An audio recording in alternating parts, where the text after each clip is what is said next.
Assalamualaikum warahmatullahi wabarakatuh. Kita kembali berjumpa di dalam seri kuliah online mengenai teknopreneurship bersama saya Muhammad Adrianto. Kali ini kita akan mendiskusikan satu topik mengenai karakteristik dari seorang teknopreneur yang sukses. Kita mulai dengan main traits atau sifat-sifat utama yang harus dimiliki oleh seorang teknopreneur yang ingin sukses. Kita mulai dengan poin pertama, yaitu focus on innovation. Jadi kata kuncinya adalah inovasi. Jadi mungkin dengan kata lain, percuma jika Anda, seorang teknopreneur, memulai bisnis Anda dengan membuat atau menjual produk atau layanan yang sifatnya hanya perbaikan-perbaikan kecil dari produk atau layanan yang sudah ada sebelumnya dari pesaing-pesaing. Kita akan mencoba menggunakan contoh, yaitu produk dan layanan dari Apple, yaitu iPod dan iTunes. Ini adalah satu model bisnis yang begitu sukses dan dijadikan banyak sebagai referensi dalam kuliah-kuliah bisnis, karena Apple berhasil menciptakan dan mengeksekusi satu model bisnis yang saling menunjang dan meledak dan sangat disukai oleh pasar dunia pada saat itu dan hingga saat ini sebenarnya. Jadi pada prinsipnya, model bisnis yang dikembangkan Apple adalah menggabungkan antara produk-produk penyimpan lagu digital, dan kemudian juga tidak hanya lagu tapi juga penyimpan dan pemutar video digital yang digabungkan dengan iTunes. iTunes adalah toko online yang berisi ribuan lagu pada saat itu, yang berintegrasi dengan produk-produk Apple seperti iPod, iPhone, dan sekarang iPad, di mana para pengguna iPod pada saat itu dapat dengan sangat mudah mencari, memilih, dan kemudian mendownload serta menikmati lagu-lagu yang saat itu tersedia ribuan judul di iTunes. Jadi dua produk dan layanan ini dibuat oleh Apple dan dikombinasikan menjadi satu model bisnis yang sangat sukses. Ini adalah terobosan atau inovasi, karena belum pernah model bisnis seperti ini dilakukan secara bersama oleh pihak manapun. Pembuat produk seperti pemutar atau penyimpan lagu digital mungkin sudah ada. Pembuat atau pencipta toko online yang menjual lagu tentu pada saat itu juga sudah ada. Tapi kehebatan Apple adalah mengkombinasikan keduanya ke dalam satu integrasi yang sangat mulus, sangat mudah digunakan, dan kemudian meledak di pasar pada saat itu. Kita kembali ke 3 main traits yang kita bicarakan di awal. Kita masuk ke contoh yang kedua, atau main traits atau sifat utama seorang teknopreneur yang kedua, yaitu committed to commercialization of technology discovery. Jadi kata kuncinya adalah komersialisasi atau commercialization dari teknologi discovery. Jadi kata kuncinya adalah komersialisasi dan penemuan teknologi atau teknologi discovery. Seorang teknopreneur adalah seorang yang jeli melihat kemungkinan-kemungkinan melakukan komersialisasi dari penemuan-penemuan teknologi yang ada di dunia. Penemuan teknologi terjadi di berbagai pelosok dunia, ada di pusat-pusat riset, pusat-pusat penelitian, universitas, atau individu-individu cemerlang yang membuat terobosan-terobosan, penemuan-penemuan teknologi baru, tapi rata-rata tidak dapat dikomersialisasikan. Jadi penemuan teknologi baru tersebut hanya, katakanlah dalam tanda kutip, mangkrak di pusat-pusat penelitian mereka, di laboratorium mereka, tanpa bisa dijual dan dimanfaatkan dan dipakai oleh pelanggan dan dikomersialisasikan sehingga mendapat keuntungan secara ekonomi.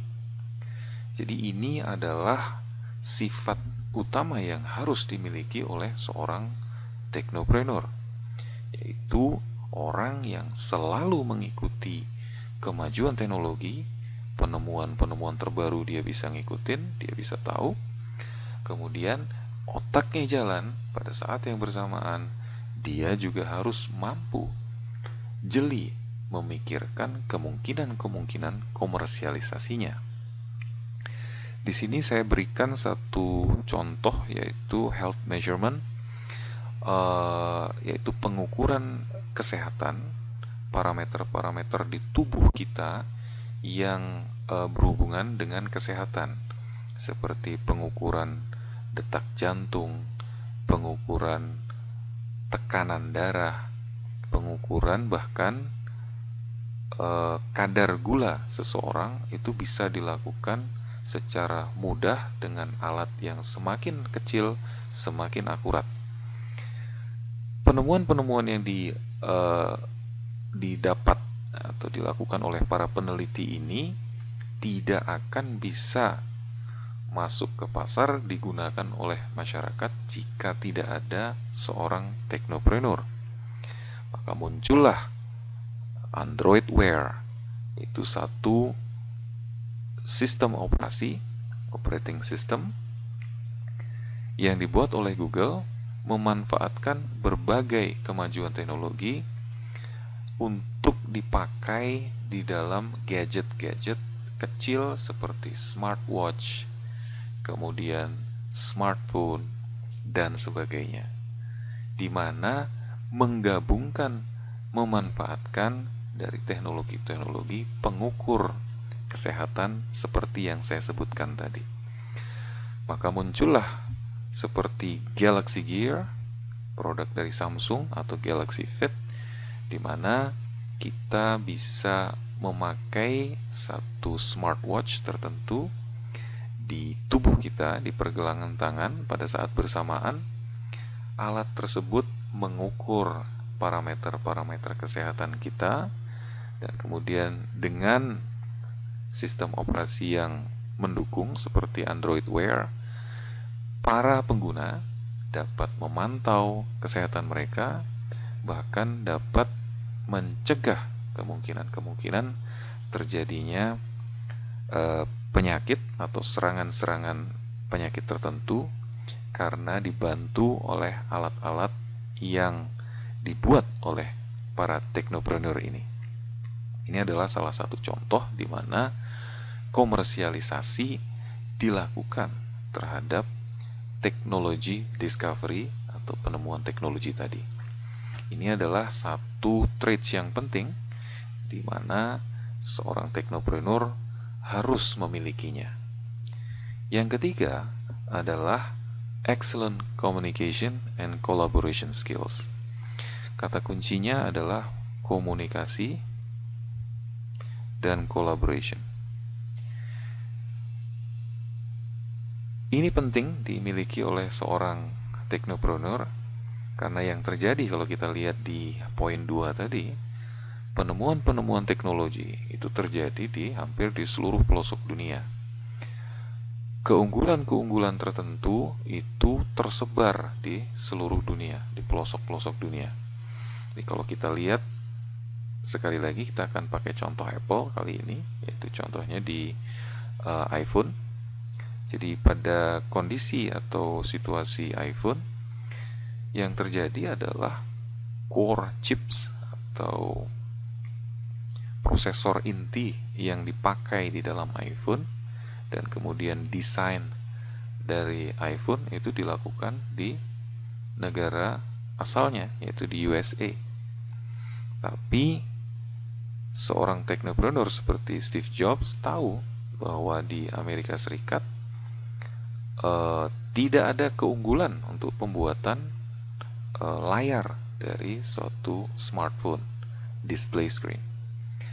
Keunggulan ini ada di Jepang, ada di Korea, ada LG, ada Samsung, ada Toshiba, ada Panasonic yang sangat hebat, sangat unggul di dalam pembuatan display screen. Maka dipakailah layar kualitas tinggi oleh iPhone, Apple, yang dipasok dari Jepang dan Korea. Kemudian iPhone yang terdiri dari berbagai parts atau suku cadang tidak mungkin menjadi satu iPhone seperti yang kita lihat sebagai produk akhir jika tidak di-assembling atau disatukan menjadi satu produk di satu manufacturing facility. iPhone keliling dunia mencari di manakah kira-kira tempat atau penyedia layanan yang bisa melakukan assembling iPhone secara cepat, kualitas tinggi, kuantitasnya cukup seperti yang mereka inginkan, dan kemudian tentu saja murah. Ditemukanlah tempatnya di Cina. Di mana lagi? Jadi kalau kita lihat di sini, seorang teknopreneur seperti yang ada di Apple, mereka mampu berkomunikasi, mereka mampu berkolaborasi dengan pihak-pihak yang ada di USA, di Jepang, di Korea, kemudian juga di Cina, dan mungkin bahkan lebih, karena marketingnya mereka harus berhubungan dengan pihak-pihak di seluruh dunia.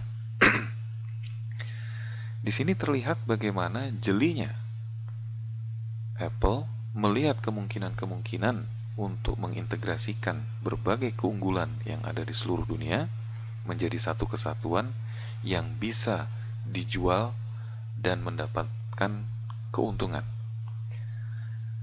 Dibutuhkan kemampuan komunikasi dengan berbagai pihak dan kemudian bekerja sama, berkolaborasi agar apa yang ada di dalam pemikiran mereka, seorang teknopreneur tadi, dapat menjadi kenyataan dan menjadi satu layanan atau produk yang unggul dan bisa berhasil di pasaran.